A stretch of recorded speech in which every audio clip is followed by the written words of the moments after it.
Друзья, всем привет! Сегодня пообщаемся на тему инвестиций, а именно 12 мифов инвестора.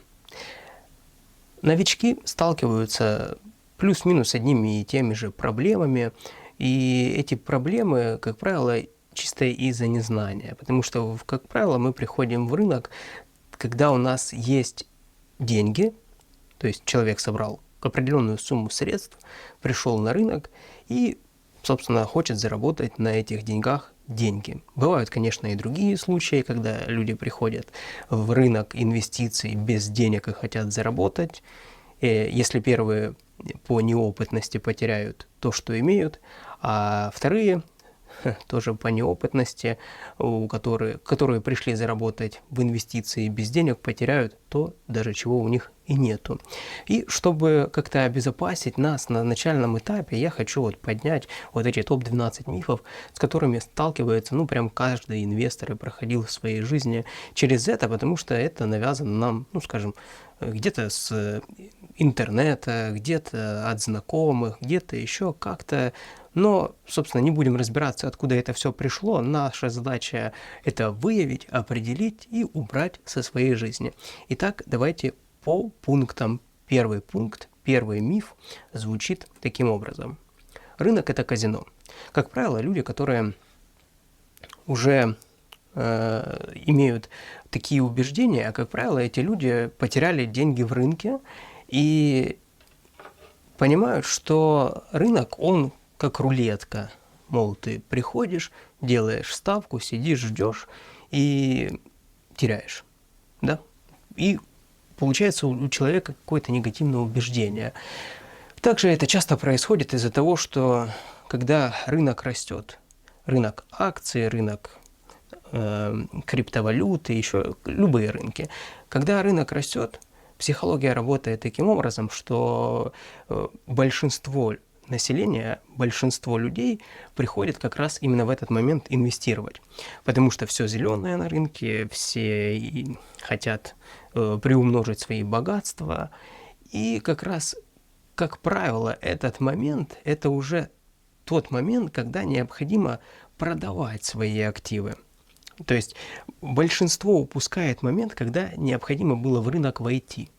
И они входят тогда, когда уже об этом везде трубят, уже в новостях рассказывают о том, что биткоин там преодолел свои новые барьеры. И люди приходят и, конечно же, инвестируют. Инвестируют, и потом, как только они инвестировали, рынок начинает падать. И люди начинают бояться и начинают продавать. Начинают фиксировать, продавать свои минуса, фиксировать, а потом рынок опять начинает разворачиваться. И для человека это выглядит таким образом, что он заходит тогда, когда рынок, собственно, растет, он только кладет туда свои средства, и рынок начинает падать. И для человека это выглядит, как будто бы действительно это казино. Но на самом деле, действительно, возьмите молоток и ударьте этим молотком себе по пальцу. Будет больно. А возьмите теперь молоток и забейте гвоздь, и вы будете по назначению в данном случае использовать молоток. Так и рынок. Если его использовать по назначению, если знать, как он работает, то не будет никакого казино, и будет все в порядке и с вашими инвестициями. И в большинстве случаев, на самом деле, первый такой тяжелый опыт у людей возникает тогда, когда они теряют средства на рынке, тогда падают, скажем, розовые очки снимаются, и люди уже начинают относиться к этому серьезно. Большая часть уходит до следующего цикла, а может быть и навсегда с рынка, а меньшая часть остается и, возможно, разберутся и уберут у себя эти негативные убеждения и начнут зарабатывать на рынке. И как это в большинстве случаев происходит? Вот у нас точка входа, вот у нас точка выхода. Да, здесь покупаем, тут продаем. Так делают в основном все. Но дело в том, что на дистанции рынок, он растет. К примеру, тот же S&P 500 индекс. На дистанции в 10-20 лет этот рынок растет. В среднем 10% годовых. Но если взять не дистанцию, скажем, 10 лет, а возьмем дистанцию 2-3 года, то в одном году он может вырасти на плюс 20%, а в следующих годах он может каждый год падать на те же 20-30%. И важно инвестору непосредственно заходить в рынок на деньги, которые он может хранить в рынке долго и не вытаскивать, для того, чтобы как раз выжидать вот эти вот периоды, когда рынок идет в просадку. Для инвестора вот эта вот просадка по рынку – это идеальные условия для набора своих активов, для увеличения своего богатства. Потому что в этот момент, когда рынок падает, он докупает, да, а когда рынок, собственно, отрастает до нужных значений для конкретного инвестора, то он уже продает.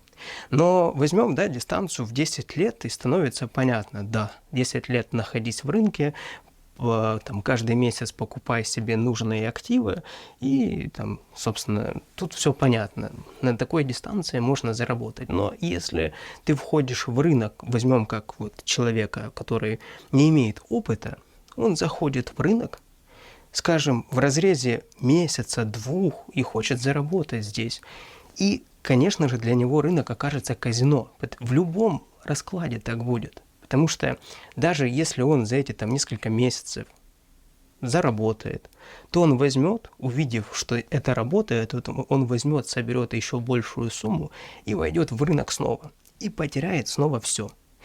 Так или иначе, это так работает всегда, потому что человек не останавливается. Если он видит, что что-то работает, он начинает увеличивать там долю и в конечном счете все теряет. Теряет в большинстве случаев из-за чего? Потому что также входят в рынок на те деньги, которые не могут себе позволить.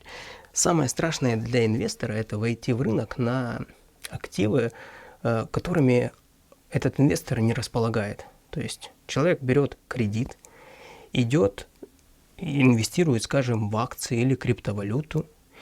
И к тому моменту, когда рынок идет в просадку, в большинстве случаев именно к этому моменту уже необходимо возвращать эти деньги или платить по кредиту.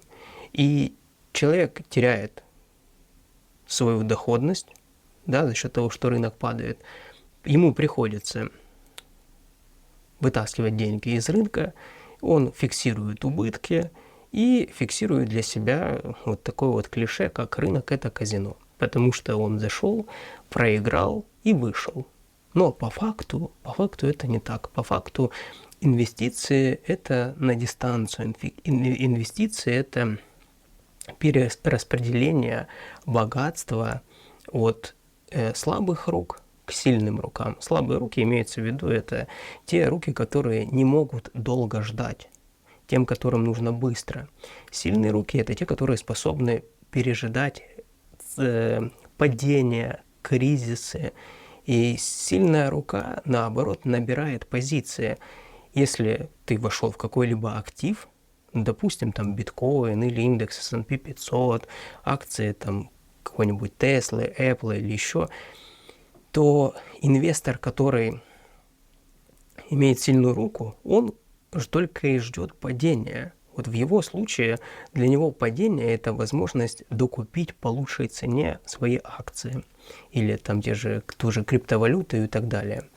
И такие руки и дождутся своей цены, конечно, безусловно, если это не какой-то там скам-проект, какие-то мошеннические там какие-то моменты, безусловно, важно понимать и проверять, куда ты заходишь. Но это уже, опять же, с опытом происходит все, потому что, опять же, человек может войти в какую-то компанию или в какую-то криптовалюту, которая банально просто окажется ничего, фальшивка, да, и потеряет там все свои средства. И возьмет и обобщит, что рынок – это там казино, то же самое, да.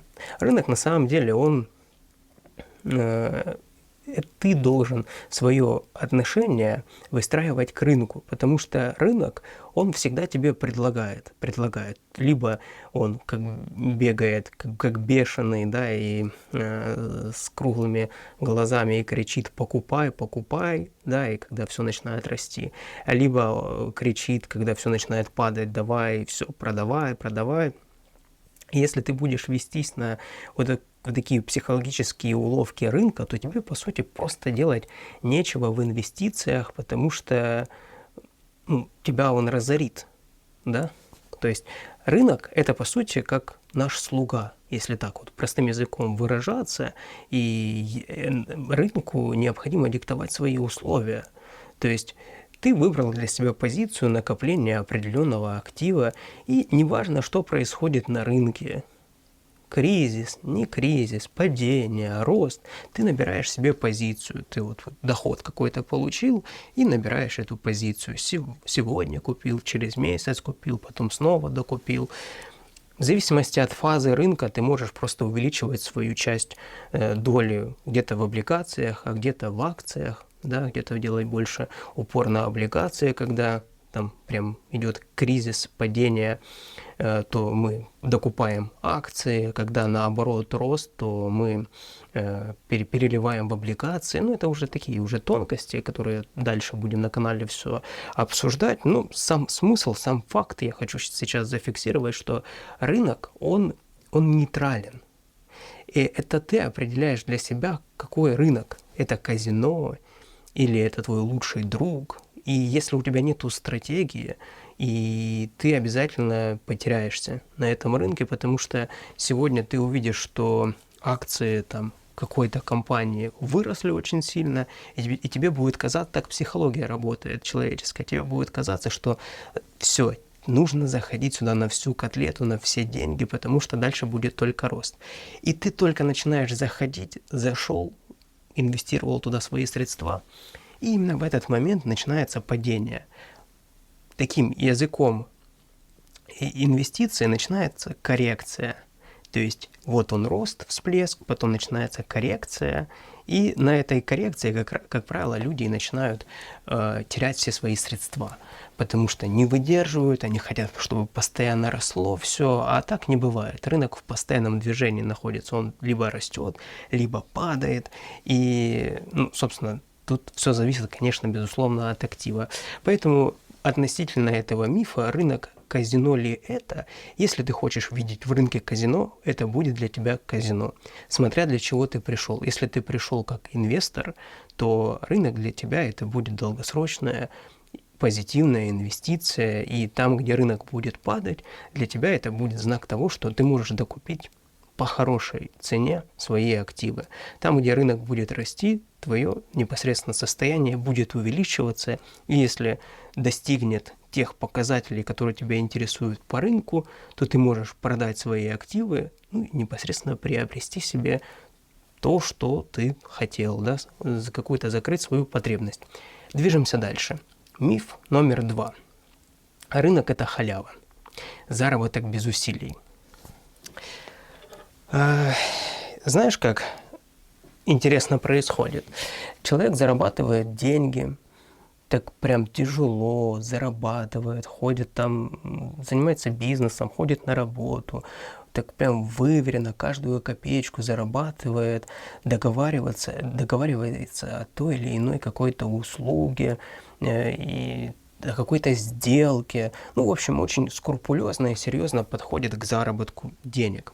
Но как только касается инвестиций, он бездумно берет все вот эти деньги, которые долго, тяжело зарабатывал, он так берет и в топку кидает.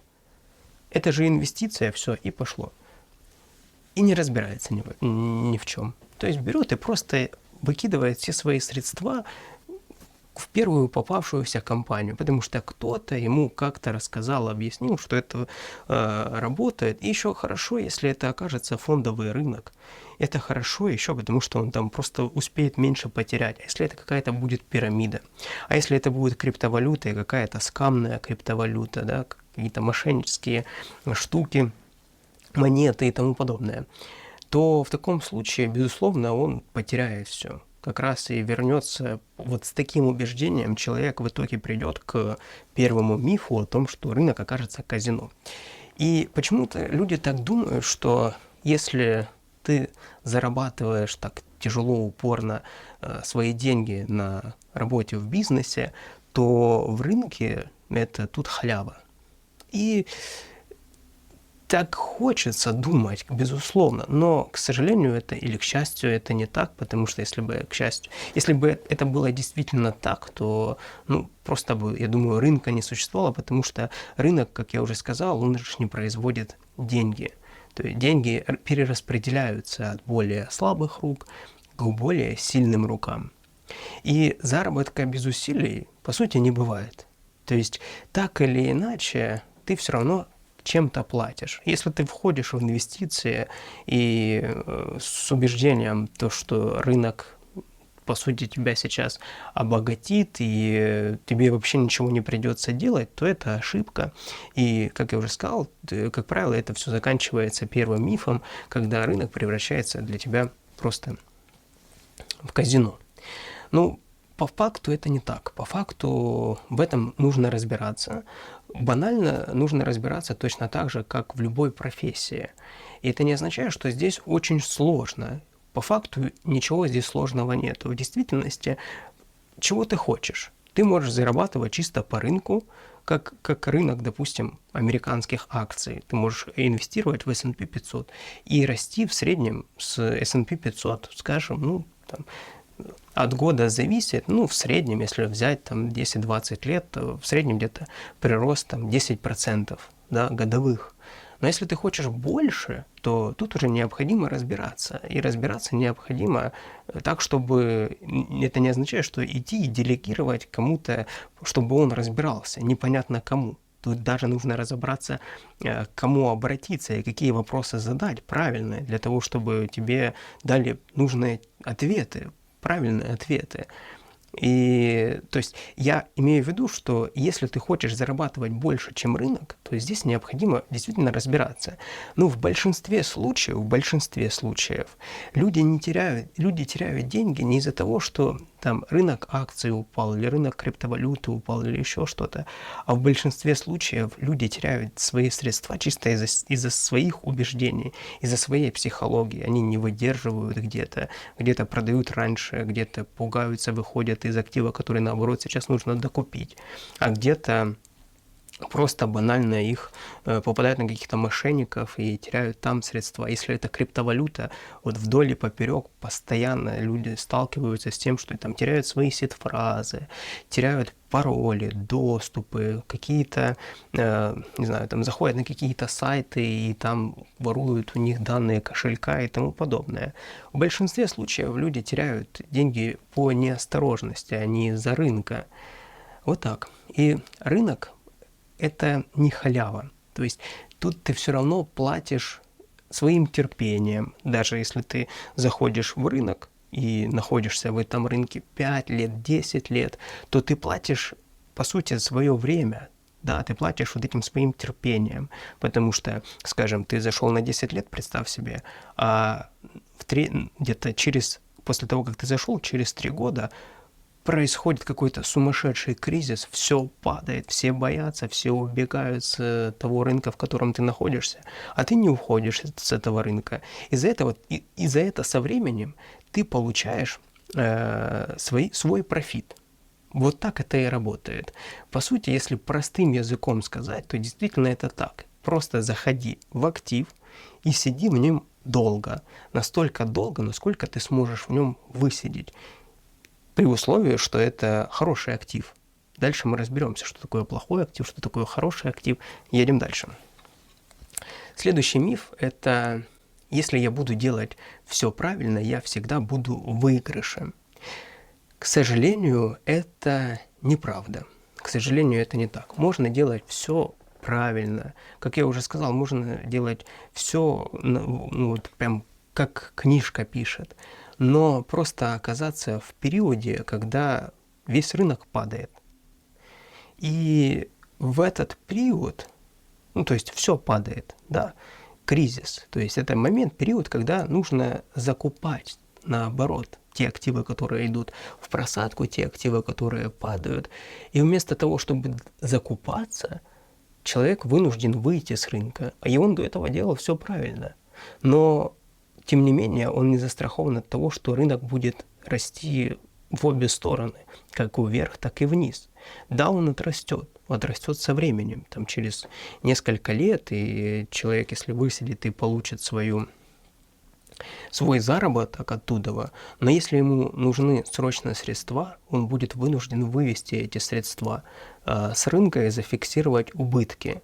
Поэтому я и говорю, что в рынок инвестиций нужно приходить на те средства, которые не влияют на твой базовый уровень жизни. То есть твое качество жизни не должно ни в коем случае страдать из-за того, что ты инвестируешь в рынок, потому что это повлияет на твою психологию. Ты в момент, когда будет все в просадке, ты испугаешься, выйдешь с рынка. И так это не работает. Так не работает. То есть в рынке ты сможешь заработать, если у тебя есть деньги. Если у тебя денег нету, ты только потеряешь, потому что ты увидишь какую-то, к примеру, нету денег, да, ты приходишь, и у тебя, но у тебя, к сожалению, есть возможность занять средства у кого-то, да, кредит взять или так далее. И ты начинаешь видеть такие возможности, дальше еще мифы мы поднимем, там будет дальше подробнее об этом. Ты начинаешь видеть определенные возможности и начинаешь верить, что это точно выстрелит. Ты идешь, занимаешь средства, инвестируешь, и оно не выстреливает, и ты теряешь эти средства. Но с другой стороны, может, дольше бы ты смог подождать, там, скажем, не год, а 5 лет, то ты бы получил бы тот результат. И будешь потом ходить, кусать локти, вот если бы 5 лет и так далее. Знаешь, много историй. Вот если бы вот тогда ты зашел, то получил бы столько-то и так далее. Так это не работает.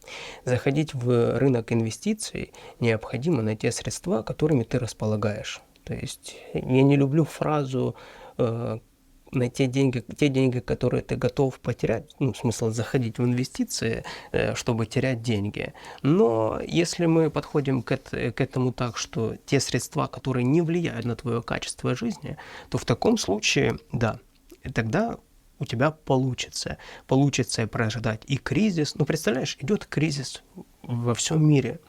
Все активы, классные активы дешевеют, и у тебя появляется возможность их купить по отличной цене. Качество твоей жизни не пострадало. У тебя есть твой базовый доход, у тебя хватает средств на питание, на оплату там, коммунальных, на одеться, обуться и так далее. И тебе в целом параллельно, что происходит, и у тебя еще есть средства, какие-то деньги для того, чтобы докупить. Каждый месяц там купить что-то, да, какие-то новые активы.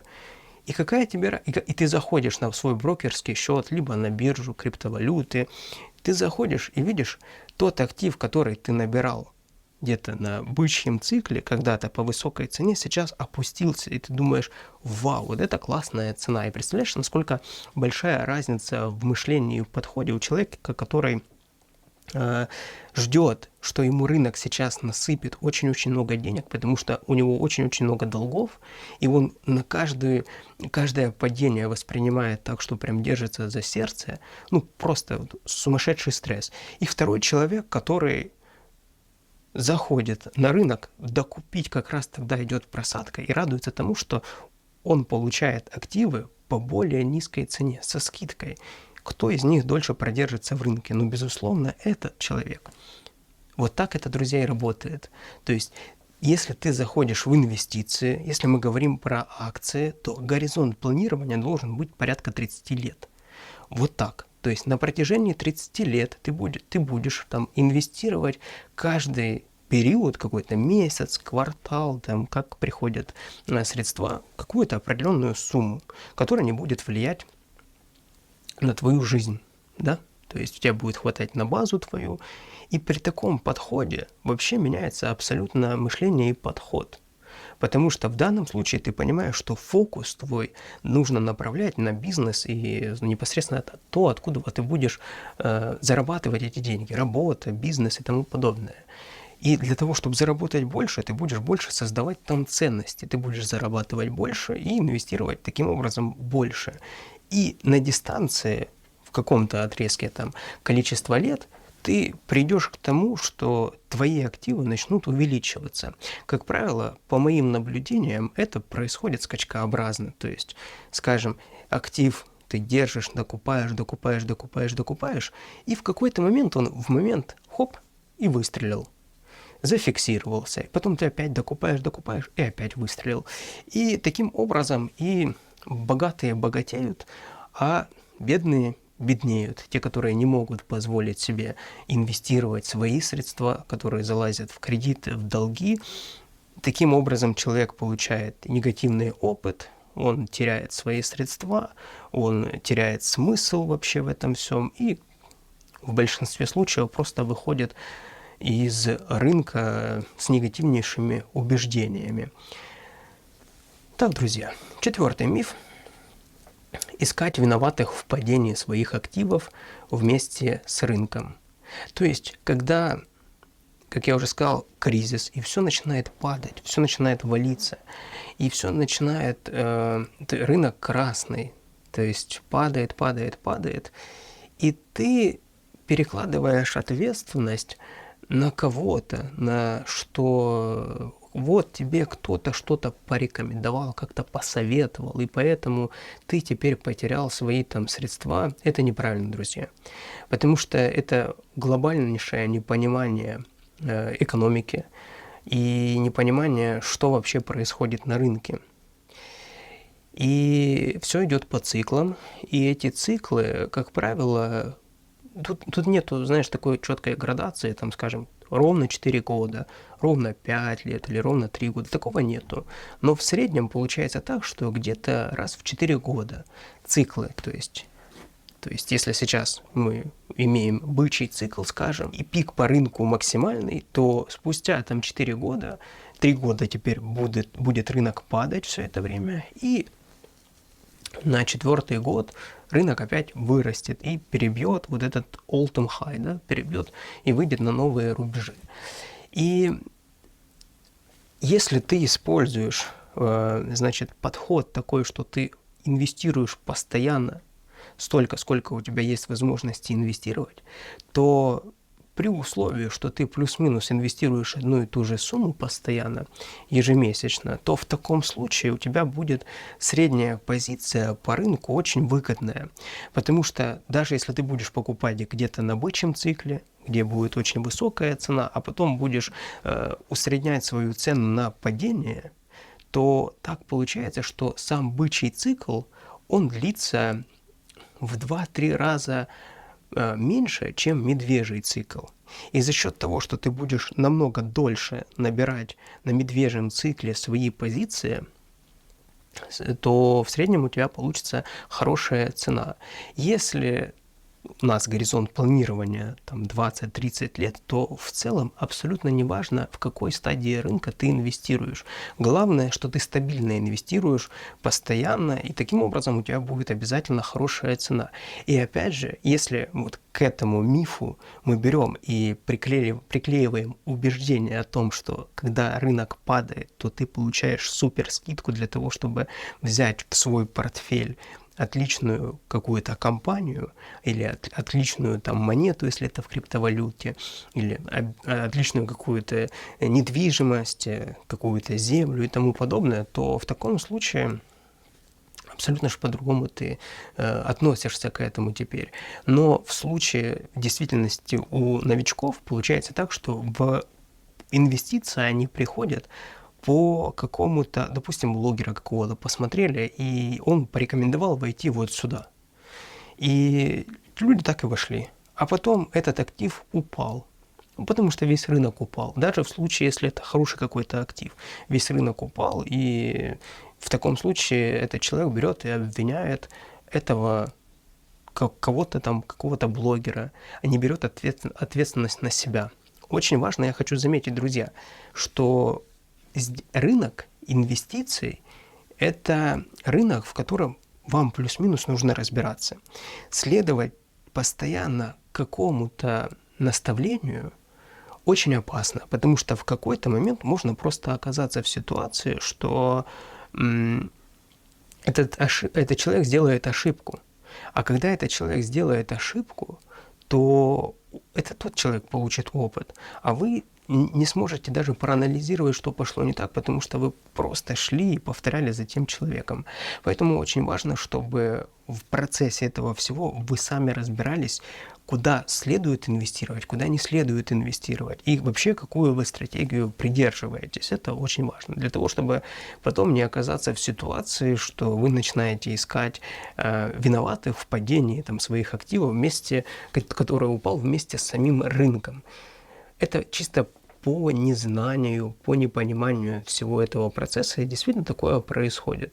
И, к сожалению, просто люди на этом и не учатся. Они просто переключаются на кого-то другого, кого можно будет в следующий раз обвинить, и не беря на себя ответственность за это. Едем дальше. Итак, у нас... Так, это у нас... пятое. Пятый миф – это ждать, чтобы закрыть убыточную сделку в безубыток. Есть такие ситуации, когда оказывается, что когда вы входили в какую-то позицию, в какой-то актив, то на тот момент этот актив был успешный, и были в нем перспективы. Потом со временем просто уже оказалось по какой-либо причине, что этот актив, он убыточный, и перспективы в нем нету. И теперь важно, как инвестор будет себя дальше вести, с пониманием того, что есть сделка, в которой он находится, и там перспектив нету. Просто проблема заключается в том, что можно настолько засидеться в этой сделке, в этой позиции, что потерять полностью всю эту позицию.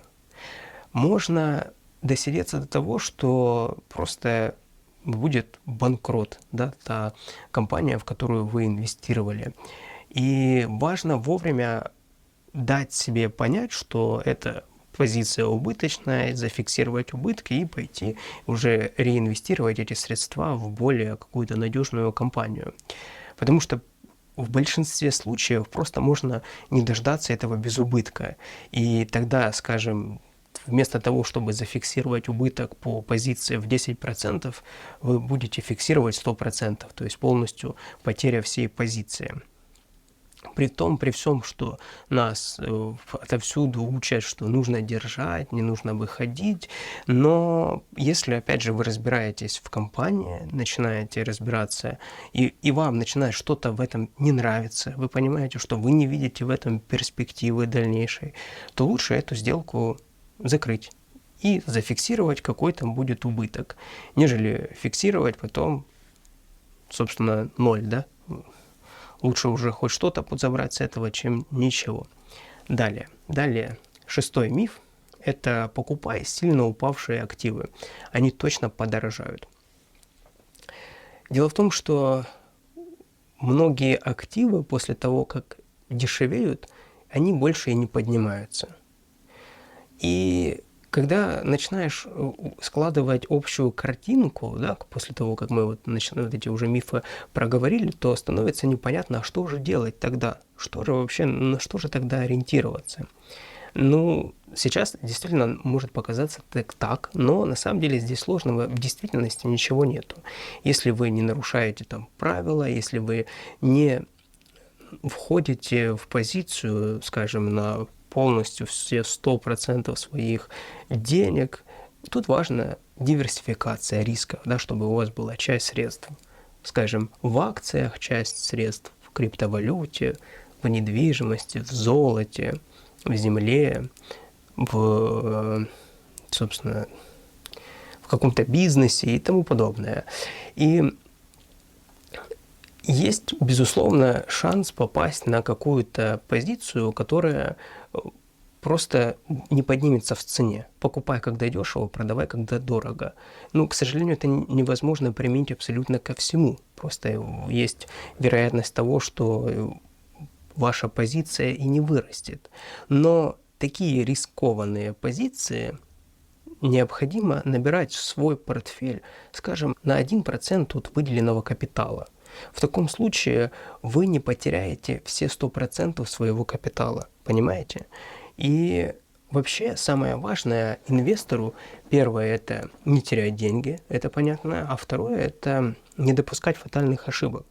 Не допускать тех фатальных ошибок, которые вас обанкротят.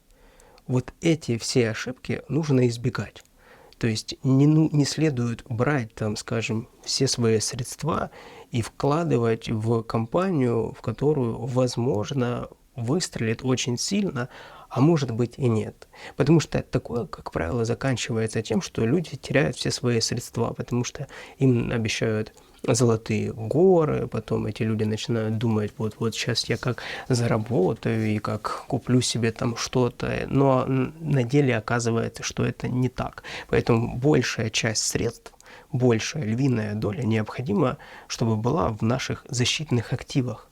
Те активы, которые, скажем, S&P 500, облигации казначейские, скажем, там, если это криптовалюта, то это биткоин и эфир, то есть топовые какие-то активы. И недвижимость, если, то важно понимать, что, ну, к примеру, если мы возьмем дом в деревне, если эта деревня умирающая, и там уже просто нету людей, нету инфраструктуры, конечно, там будут дома очень дешевые, но это будет не инвестиция, это будут выброшенные, потерянные средства, чисто по той причине, что вы дальше ничего не сможете сделать. Вы купите себе этот дом, дальше вам нужно будет сделать там ремонт, дальше еще нужно будет платить какие-то налоги на этот дом. И в конечном итоге вы будете смотреть на эту инвестицию и просто будете ежемесячно не добавлять в стоимость или ежегодно, а минусовать, потому что там что-то требует там ремонта и тому подобное. То есть это плохой пример. А хороший пример – это когда вы приобретаете недвижимость, которая с каждым годом растет в цене, и которую вы там, за счет аренды то же самое можете отбить, там, скажем, за 5-7 лет, 10 лет. 20 лет – это уже много. 20 лет – это уже не очень-то и выгодно. Вот. Поэтому покупать сильно упавшие активы, дело в том, что они просто могут и не вырасти. И такое очень часто действительно и происходит. Поэтому, если не хотите этого терять, да, не хотите потерять эти средства, которые... Вернее, если вы не закладываете, что вы потеряете эти средства в этой инвестиции, то лучше туда и не заходить. А если вы готовы здесь расстаться с этими средствами, пусть это будет маленькая доля, как я уже сказал, там 1-2% от выделенного капитала в это направление, ну, тогда быть может. Но опять же следует вам проанализировать, имеет ли какой-то потенциал роста, что может поменяться и какие точки у вас есть проверочные, скажем. То есть вы входите в какой-то актив и через, там, скажем, 3-4 месяца должна выйти определенная новость, да, и после этой новости вы можете какие-то сделать выводы или... То есть важно держать под контролем, понимать, в каком направлении идет движение, либо покупать индексы, где вместо вас это будут делать другие люди. К примеру, тот же индекс S&P 500. Купили 500 компаний, и все. И вы понимаете, что это топ лучших 500 компаний Америки, и все прекрасно. Но и получаете там рыночную доходность, что я считаю довольно хорошо. Едем дальше. Итак, 7-й миф – я могу красиво жить с доходов от инвестиций. Миф почему? Потому что в большинстве случаев люди думают, что сейчас они положили $1000, $5000 в актив, и все, давай расти, потому что мне нужно как бы зарабатывать, там, скажем, $1000-2000 в месяц. И так не бывает. Не бывает так, что ты приходишь и... Вернее, так могут тебе рассказать в какой-то пирамиде, в какой-то там мошеннической структуре, что вот сейчас ты давай нам $100, а мы тебе завтра $1000 принесем. Но так бывает в историях. По факту, если ты хочешь зарабатывать, скажем, $1000 в месяц, то для этого капитал нужен порядка 100, 150, 200 тысяч долларов. Все просто. Да? Если мы берем 10% в среднем годовой доход того же S&P 500, рынка акций, средний 10%, то в таком случае, вот, собственно, и бери, да, $100 тысяч, дели на 10, вот тебе получится, там, скажем, $10 тысяч в год, ну, чуть меньше $1000 в месяц. Если там $200 тысяч, то, пожалуйста, Под $2000 ты там будешь получать, скажем, со своей инвестиции. Но и тут не все так просто. Тут же нет никаких гарантий. Здесь нету никаких, друзья, гарантий. В следующем году может произойти, опять же, тот кризис, и вместо плюс 20 или плюс 10% доходности вы получите минус 20% доходности, минус 10% или 0. И в таком случае окажется, что вы будете фиксировать убытки. И поэтому вот для того, чтобы, как правило, люди ходят с таким мифом, те, у которых нет средств, те, которые мечтают быстро разбогатеть. И на этом, к сожалению, наживаются мошенники. Именно на том, что обещают к красивой жизни. Обещают, вот сейчас ты просто вот давай, отдай нам деньги, и ты будешь ни о чем не думать, ты будешь просто зарабатывать там супер какие-то прибыли. Но так это не происходит. И уже к этому времени, я уже надеюсь, у тебя есть понимание того, что всему нужно время. И если ты планируешь жить как рантье, то есть человек, который живет за счет процентов от своих инвестиций, то в таком случае нужны разные направления, чтобы это было и недвижимость, и акции, и криптовалюты часть, и сдача земли в аренду и так далее, и так далее. То есть, чтобы было понимание, что если это направление вдруг будет в кризисе, то у меня есть на смену этому вот это направление. И таким образом может с этого что-то получиться. Но когда ты живешь только от одного направления, есть вероятность того, что в тот самый лучший период, когда необходимо добирать эти позиции, то ты окажешься в ситуации, когда необходимо будет резать эту курицу, которая несет золотые яйца. И, казалось бы, вроде бы очевидно, что это тот период, когда нужно, наоборот, добирать позиции, потому что, скажем, сейчас будет минус 20%, а в разрезе 5 лет, все следующие годы будут плюс 10, плюс 15%, может это вообще плюс 40%. Может быть такое, то ты просто этого не дождешься, потому что ты выйдешь с этой позиции, потому что нужно будет красиво жить. Вот. Поэтому, друзья, это в большинстве случаев работает как раз-таки в мошеннических целях для того, чтобы выманить из инвестора деньги. Средняя доходность, чтобы было понятно, вот прям топы мы берем, там, как Илон Маск, Безос и так далее. То есть люди, прям миллиардеры, вот у них средняя доходность годовая 20-25% годовых. Представляете? Это такие люди, на которых работает целая инфраструктура, целая система. Лучшие умы зарабатывают в год 20-25%. И то не каждый. А мы хотим со $100 заработать $100 000, да? Вот так это и работает, что оказывается тот человек, который хочет заработать $100, отдает в конечном итоге все полностью свои средства тем людям, которые ему это обещают, и остается вообще без ничего. Будьте осторожны. Далее движемся, друзья. Это у нас будет уже 8-й миф. И звучит это так. У меня развита интуиция, и я могу угадывать, куда пойдет рынок. Это как вот сейчас карты я достану и начну гадать по картам. Какие там еще гадания бывают. С такими темпами просто будет весело даже проиграть, потерять все свои инвестиции, потому что по факту, что такое интуиция? Интуиция это как нейросеть, которую вы настраиваете в своей голове.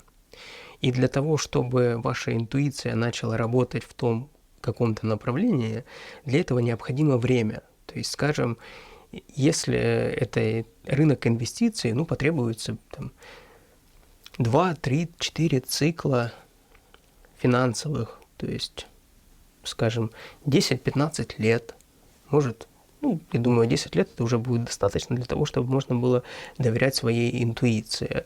А все остальное, это просто потому, что мне так захотелось. И вот это вот, потому что мне так захотелось, просто может в какой-то момент сыграть злую шутку.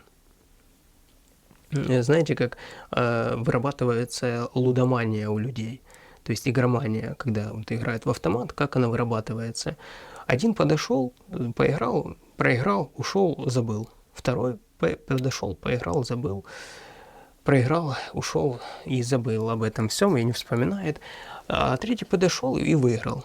Хоп, все, вот тут и начинает уже зарождаться внутри вот эта вот игромания. И на второй раз пришел, опять поиграл, выиграл. И все, и человек начинает фиксировать у себя только выигрыши, а проигрыши не фиксирует. Но по факту каждый игроман помнит о своих выигрышах, а проигрыши не считает. И, конечно же, в его жизни одни только он все теряет. Да, он все выносит, все продает для того, чтобы играть, в надежде выиграть джекпот. И даже выиграет он джекпот. И он все равно проиграет этот джекпот, друзья. Так же и здесь. То есть представьте себе ситуацию, просто в какой-то момент вы начинаете, вот кто-то, человек N, берет и скажет, я считаю, вот этот актив вырастет. Он берет и кладет туда, скажем, $100, и этот актив начинает расти. И он думает, вау, я же знал, я знаю, потому что у меня связь с космосом. И в следующий раз он говорит, так, теперь я думаю, вот этот актив вырастет. И кладет туда $200, и он начинает расти.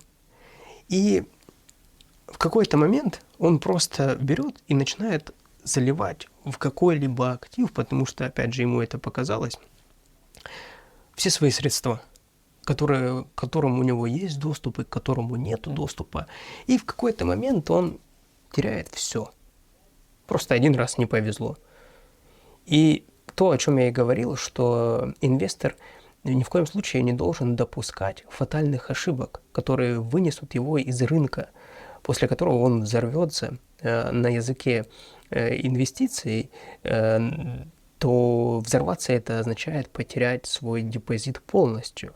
И когда человек взрывается, теряет свой депозит полностью, после этого, конечно, можно дальше полагаться на интуицию, но это уже когда ты не делаешь выводы после той или иной какой-то проблемы в своей жизни, дальше, значит, будет больше еще потерь. И так это и работает, друзья. Так это и работает, а еще сложнее, когда это происходит так, что кто-то, как, знаешь, в семье, как это происходит, один говорит, вот, я сейчас здесь вот выиграл, это начинается игра, это же называется то же самое, то казино, я думаю, красное будет. И человек начинает нести, еще и затаскивать туда всех своих родственников, всех своих знакомых, на кого имеет влияние. Хорошо, когда человек имеет влияние на мало людей, на маленькое окружение. А если это человек, который имеет большое влияние на большое количество людей, и в этот момент очень много людей оказываются засаженными.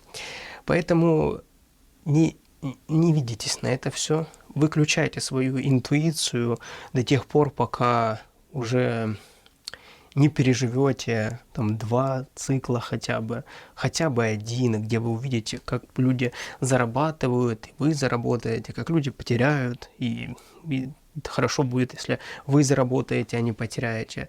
Я смотрю по тому же рынку криптовалюты.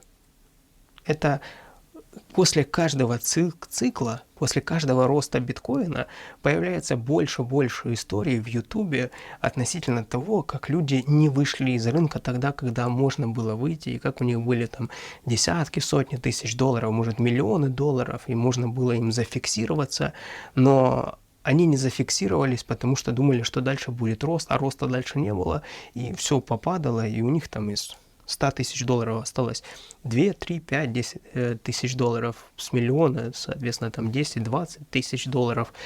И так и говорят, были бы у меня мозги, вот те, которые я сейчас имею, когда уже понятны стали вот эти циклы в криптовалюте, примерно как это все работает, что когда очень дорого, когда это всюду трубят об этом, о том, что рост идет, когда уже в поисковике, там, если мы говорим за криптовалюту, биткоин уже перебил свои там хаи по запросам, и уже бабушки, дедушки под подъездом начинают об этом говорить, но это знак того, что следует либо зафиксировать позицию, либо дальше просто уже не докупать, в зависимости, какие горизонты планирования. Я записывал видео, не знаю, что выйдет это видео или то видео, раньше, там, где мы покупаем биткоин и эфир, и горизонт планирования 10, 15, 20 лет. Я считаю, там будет это правильным для того, чтобы человек уже пережил не один цикл, увидел, как это все работает, и потихоньку набирал себе позицию комфортную для себя, по комфортным суммам. И опять же, это не инвест-совет, но если хотите набирать себе позиции, те же самые криптовалюты или так далее, то, опять же, как я сказал, следует делать это все на дистанцию, длинную дистанцию, потому что длинная дистанция, она прощает очень много-много ошибок. Короткая дистанция, она наказывает сильно. И вот, возвращаясь к тому, что сколько историй будет появляться и после этого цикла, когда биткоин перебьет свой all-time high и будет какой-то период на вершине, а потом начнет падать. И это постоянная история, эти рынки работают, если рынок криптовалюты, он достаточно молодой, то рынок акций уже очень-очень много лет, и уже эта история работает как часы, да? Скажем так, история не повторяется, но рифмуется в данном случае. Поэтому, друзья, вот такая ситуация относительно интуиции. Если опыта нет, то интуицию мы выключаем. И до тех пор, пока не наберете этот опыт, и потом уже может наступить период, когда можно будет слушать эту интуицию. Ну, вообще, я считаю, что в инвестициях необходимо, чтобы это было все разумно. Чтобы было разумно и понятно, и не играть, а если играть, скажем, в казино, да, или какие-то трейдинг, спекуляции, то на маленький-маленький депозит, который просто будет вам, скажем, чисто поиграться, но чтобы не увлечься, не увлекаться этим всем, поэтому следует, я считаю, инвестировать в те активы, которые ты можешь набирать годами, десятилетиями для того, чтобы дожить просто до того периода, когда твои инвестиции смогут обеспечить твои потребности. Заработок с твоих инвестиций обеспечит твои потребности. Едем дальше. Следующий миф, номер 9, звучит так. Хорошие активы не падают. Если актив подешевел, он плохой. Представим себе ситуацию, что, там, скажем, владельцы Макдональдс, увидев, что их акции пошли вниз, они взяли и продали весь бизнес. Весь бизнес супердоходный. Так же не бывает, так это не работает. И рынки, они не могут постоянно расти. То есть, если рынок будет постоянно расти, это будет дисбаланс на рынке. Это будет означать, что в рынке нету продавца, да, то есть люди только покупают, и так не бывает. Рынки постоянно находятся в движении, и опять же те же кризисы, которые время от времени происходят постоянно, то в таком случае это очевидно, что где-то будет рост, а где-то будет падение, и это нормально. И именно благодаря этому мы, как инвесторы, как разумные инвесторы, мы рады тому, что этот актив подешевел, потому что мы знаем, что эта компания, какая-то определенная компания, супер офигенная, нам ее нужно срочно в портфель добрать, и нам только дождаться бы цену классную. Или, собственно, идти по плану, докупать, постоянно покупать, идти по плану, да, приносить деньги в рынок с наших там работы, с бизнеса и тому подобное. Часто люди еще, кстати, становятся в ситуацию, когда заходят в рынок, полностью заносят все свои средства И этих средств недостаточно для того, чтобы обеспечивать себя, собственно, с этих инвестиций, и пытаются как-то заработать на этих деньгах так, чтобы еще инвестировать за счет этих денег больше, да, и в большинстве случаев это заканчивается все плохо, потому что в основном это те люди, которые не имеют опыта, и они теряют непосредственно все свои инвестиции, потому что когда им долго они смотрели за определенной компанией и видят, что она ходит то вверх, то вниз, то вверх, то вниз, и заходят на каком-то этапе, когда она пошла вниз, пошла она вверх, чуть-чуть поднялась, скажем, там, зашли по $50, вышли по $60, а она в этот момент взяла и скакнула до $200. И таким образом люди и пропускают основные движения, потому что трейдят, спекулируют, стараются заработать не на инвестициях, а на спекуляциях. И это приводит, опять же, в определенный момент обязательно к сливу бюджета, слива полностью всего депозита. И если активы не будут падать, то, как я уже сказал, это будет дисбаланс на рынке. И тогда это будет коллапс. Такого просто не может быть. И поэтому это хорошо, когда рынки растут, падают. Когда они растут, мы зарабатываем. Когда они падают, мы можем докупить, увеличить наши портфели. Движемся дальше, друзья. Дальше. Это у нас 10-й миф. Я должен обыграть рынок. Да? И это в большинстве случаев заканчивается проигрышем. На самом деле, первое правило инвестора – это не потерять деньги. А если ты нашел, как не потерять деньги, потому что если ты просто положишь деньги к себе под подушку, то инфляция их будет съедать. То есть ценность этих денег, которые ты положил под подушку, с каждым годом будет падать. Ну, к примеру, там, если это доллары, то там на 3%, на 4% в год, в зависимости там, от уровня инфляции, они будут терять в ценности.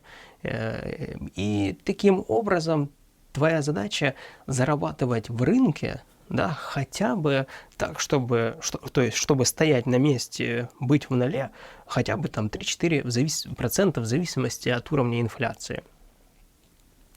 Опять же, в каждой валюте, допустим, там в гривне, там одна инфляция, значит, в долларах другой уровень инфляции. Это все отслеживается, но сам факт заключается в том, что для того, чтобы еще и заработать, то необходимо инвестировать в акции. То есть в облигациях мы, как правило, когда входим в облигации казначейские, как правило, для защиты своих активов, для того, чтобы не потерять деньги на инфляции. Просто для того, чтобы, вот, скажем, в ноле быть. Если удается заработать, вообще классно. Но в большинстве случаев в облигации заходят для того, чтобы сохраниться. А вот в акции, если мы говорим за фондовый рынок, в акции заходят для того, чтобы заработать. И если мы входим в S&P 500, скажем, тот же индекс, то в таком случае у нас есть шанс заработать, там, скажем, 10% годовых. Но опять же, как я уже заметил, это не значит, что в этом году вы заработаете точно свои 10%. Все это считается на дистанции. То есть выводится, что за последние 10 лет получилось так, что в среднем было 10% доходности по индексу S&P 500. Как я уже сказал, это не означает, что в следующем году будет так же. Но в среднем плюс-минус рынок, экономика, она растет, развивается. И когда мы инвестируем непосредственно в американский бизнес, либо не в американский, либо там в другие рынки, я почему говорю американский, потому что это сейчас на сегодняшний день наиболее надежные активы. Но в таком случае мы растем вместе с экономикой. И когда люди хотят обыграть, говорят, обыграть рынок, это означает перепрыгнуть заработок по S&P 500, скажем, Если 10% будет доходности по S&P 500, то, значит, тот человек, который говорит о том, что я хочу обыграть рынок, он там должен заработать 15%, 12%, 20%.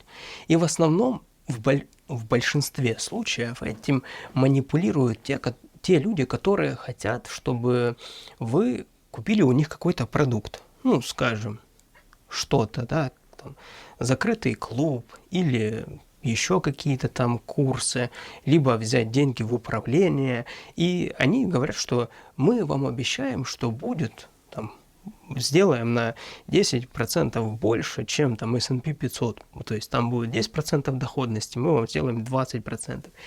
Это единственная возможность вас затащить к себе. Пообещать вам сделать больше, чем, собственно, может сделать сам рынок. И вообще это все заканчивается, как правило, тем, что на дистанции в один из годов можно переиграть рынок, но на дистанции, по статистике, в большинстве случаев люди, которые стараются обыграть рынок, не получается у них обыграть рынок, и они теряют намного больше, и на дистанции проигрывают в конечном счете тому же рынку. Поэтому в нашем случае, вот мы как разумные инвесторы, люди, которые хотим, чтобы наши деньги росли и развивались, мы их инвестировали в нормальные активы, то в нашем случае не нужно обыгрывать никакой рынок. Я скажу очень важную фразу, которую нужно запомнить вот раз и навсегда. Моя задача как инвестора не обогнать, не обыграть среднестатистического инвестора по рынку, а моя задача как инвестора заработать со своих инвестиций достаточно денег для того, чтобы удовлетворить свои потребности. То есть у нас нет никакой гонки между мной и тобой, между тобой и кем-то еще. Нету здесь никаких гонок. Ты никому ничего не обязан. Никому мы ничего не должны. Наша задача – удовлетворить свои потребности. И без разницы, у кого в этом году получилось там обыграть рынок. Мы не знаем, что будет с этим человеком, во-первых, в следующем году. Мы не знаем, что было у него до этого. Мы вообще не знаем абсолютно, и нас не должно это ни в коем случае интересовать. Наша задача – заниматься своими инвестициями. Нам нужно, чтобы наши инвестиции приносили достаточно, чтобы удовлетворять наши потребности. И для того, чтобы понимать, как удовлетворить наши потребности, необходимо для начала определить точку А, сколько нам нужно, да, для того, чтобы удовлетворять наши потребности, а второе уже понимать, какую сумму для этого необходимо инвестировать там, в тот или иной актив. Поэтому, друзья, обыграть рынок ни в коем случае не нужно даже пытаться. Это для, скажем, спекулянтов, для трейдеров, для тех, кому вот что-то нужно кому-то доказать, но зачастую оказывается так, что рынок доказывает им, что кто тут прав, а кто нет. Поэтому, друзья, на это мы не обращаем внимания и занимаемся потихонечку накоплением своих портфелей, своих инвестиций. Движемся дальше. Следующий пункт – это рынок мне должен. 11-й миф, мол, я вот пришел на этот рынок, сейчас я инвестирую в этот рынок там свои средства, и он обязан, просто обязан мне. Почему он мне там не дает? Я же там зашел, как в книжке написано, в тот актив. В общем, надо понять, что рынок, он никому ничего не должен. И все, факт. Это не означает, что если ты сейчас сделаешь какую-то свою, там, пропишешь стратегию, что в следующем году ты должен заработать 10%, что должно так случиться. Ты можешь заработать 20%, а можешь заработать ничего, а может заработаешь ты вообще минус там 20%.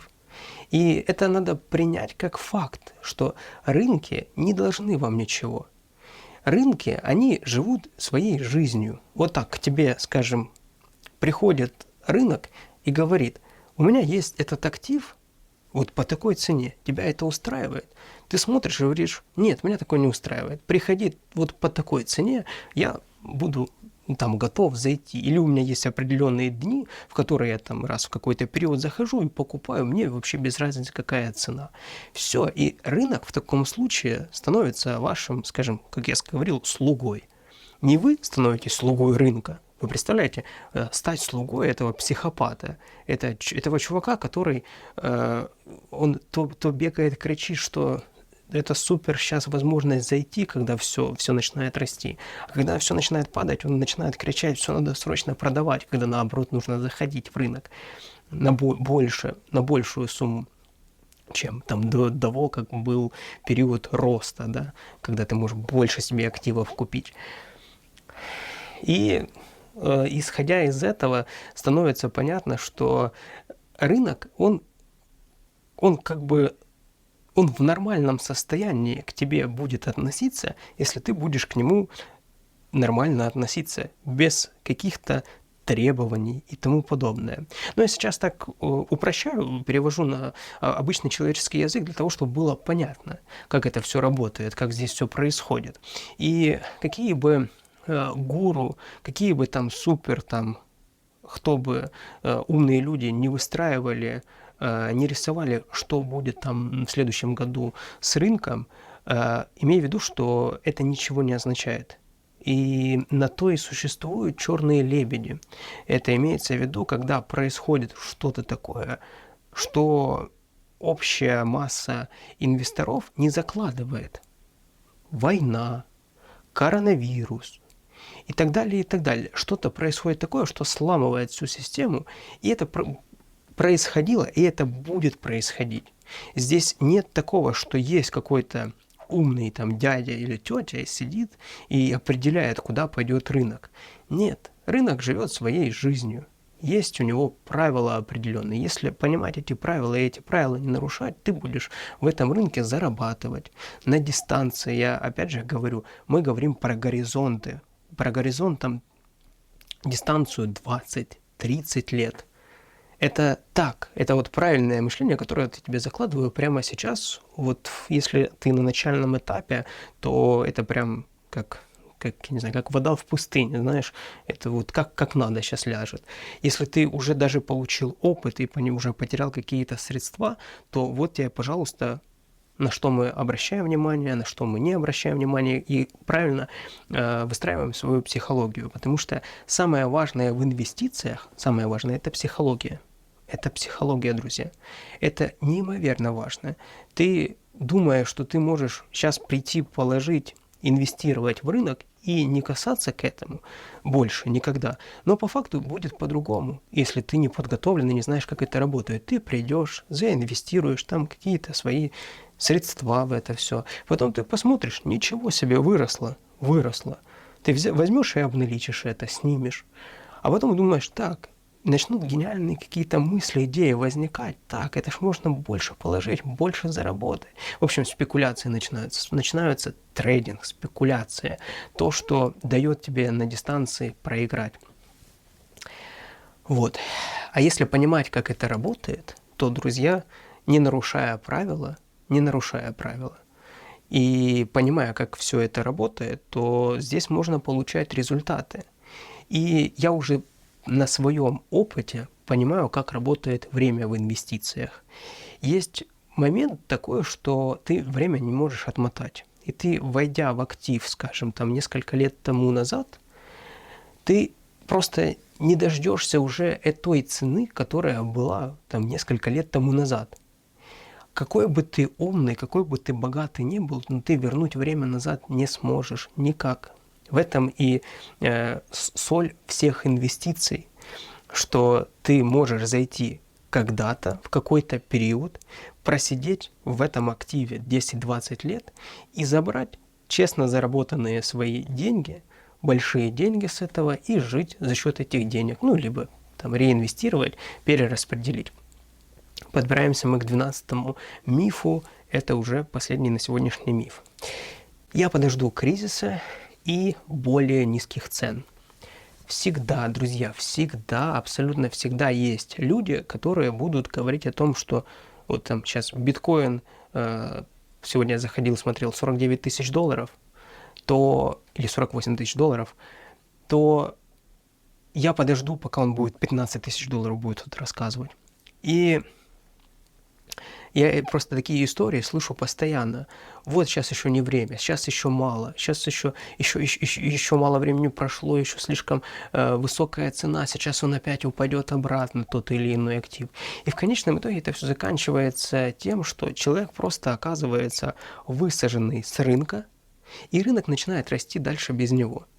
И дело в том, что еще когда такие люди говорят, что вот сейчас будет цена определенная, я тогда зайду, приходим мы к той цене, скажем, к 15 тысячам или 16 тысячам долларов биткоин, и человек не купит этот биткоин, скажет, да, сейчас будем ждать 10 тысяч долларов, и придет к 10, он все равно не купит. То есть это те люди, которые, как правило, они просто говорят, просто. Те, которые инвесторы, которые непосредственно готовы инвестировать, они входят по любой цене. Опять же, смотри, какая стратегия. Если твоя стратегия поймать лучшую цену, то самая лучшая стратегия – это войти по нынешней цене, дождаться после этого, как еще цена упадет, и еще зайти, потом еще цена упадет, еще зайти. В общем, 3 ордерами вход в позицию, имеется в виду 3 этапами вход в позицию, это оптимальная модель. А если ты входишь, опять же, в ту позицию на протяжении, выбрал для себя, к примеру, биткоин и эфир, про криптовалюту, если, и входишь на протяжении там, набираешь позицию 5-10 лет, собственно, сколько посчитаешь нужным для себя определишь для себя и посчитаешь нужным, сколько в этот актив инвестировать. Либо тот же S&P 500, те же самые облигации, сколько тебе квартир нужно и тому подобное. То есть ты определяешь и постепенно набираешь, и тебя вообще не волнует, какая цена сейчас того актива, потому что ты знаешь, что сейчас цена выросла, окей, я сейчас куплю.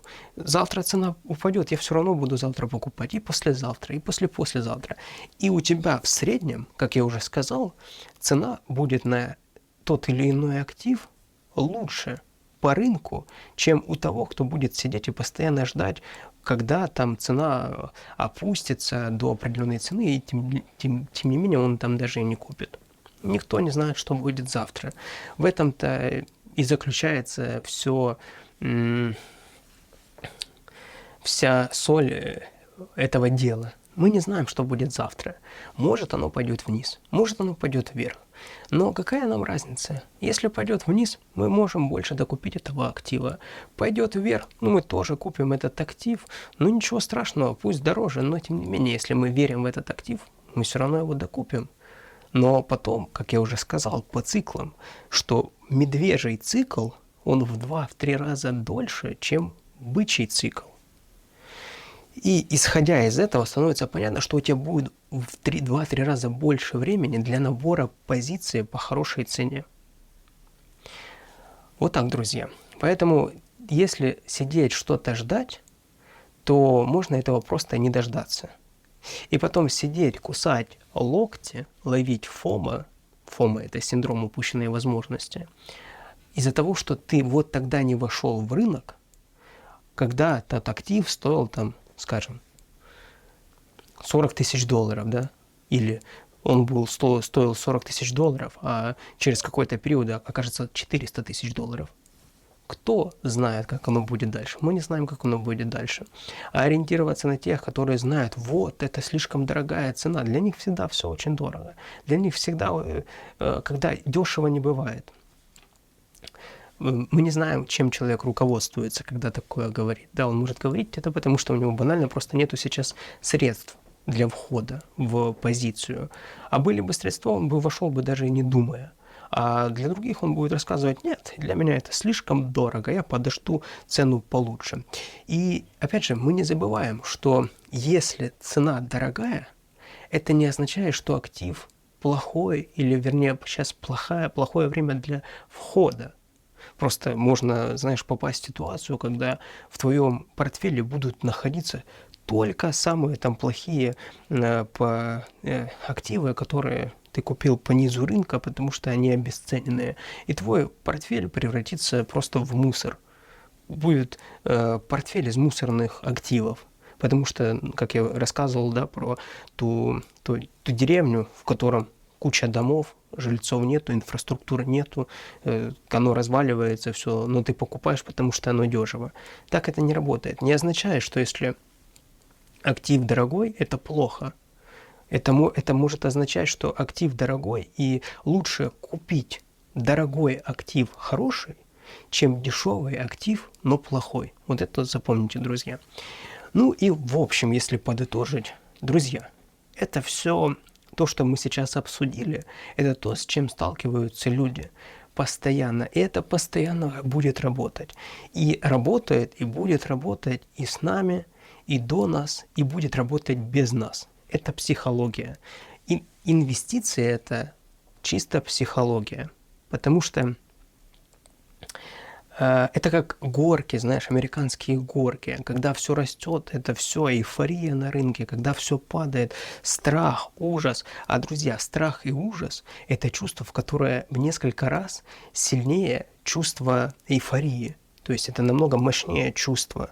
И когда человек то в эйфории, то в ужасе, он просто подсаживается на этот наркотик, и ему просто необходимо в какой-то момент испытывать вот это вот казино, понимаешь, когда ты поставил на красный, ждешь, сейчас будет, сейчас будет, сейчас будет, сейчас будет. Вот. Надо понимать, для чего мы приходим на этот рынок. Наша задача, как инвесторов, это обеспечить свои потребности за счет дохода со своих инвестиций.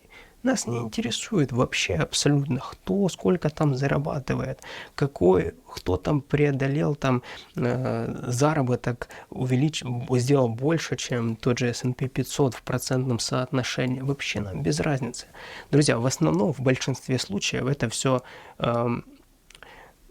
несет за собой, там, где сверхприбыли, это, соответственно, проблемные могут оказаться активы, где вы потеряете больше, чем рассчитывали.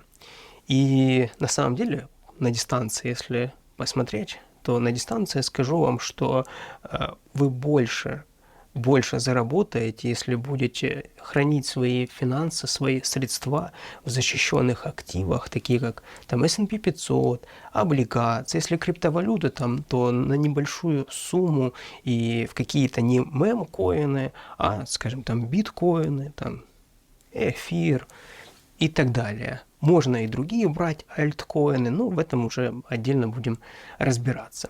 Поэтому, друзья, я желаю всем спокойствия, расслабленности. Это то, что должно преследовать нас как инвесторов. Когда мы расслабленные, мы спокойные, у нас есть средства на закупку, у нас есть средства на жизнь, на ближайшие полгода, год. Мы понимаем, что мы можем пережить абсолютно любой кризис, мы защищены.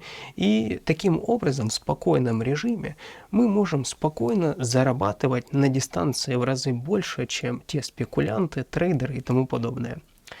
Поэтому, друзья, пересматривайте это видео, смотрите еще также новые видео на моем канале Дневник активов, подписывайтесь на канал и смотрите те видео, которые уже вышли, потому что это я делюсь тем своим опытом, который приобрел конкретно я, столкнувшись уже непосредственно с потерями, за которые заплатил десятки тысяч долларов, потеряв на нерабочих схемах, как это работает. То есть я уже на этом всем научился, получил свой опыт, делюсь, друзья, с вами.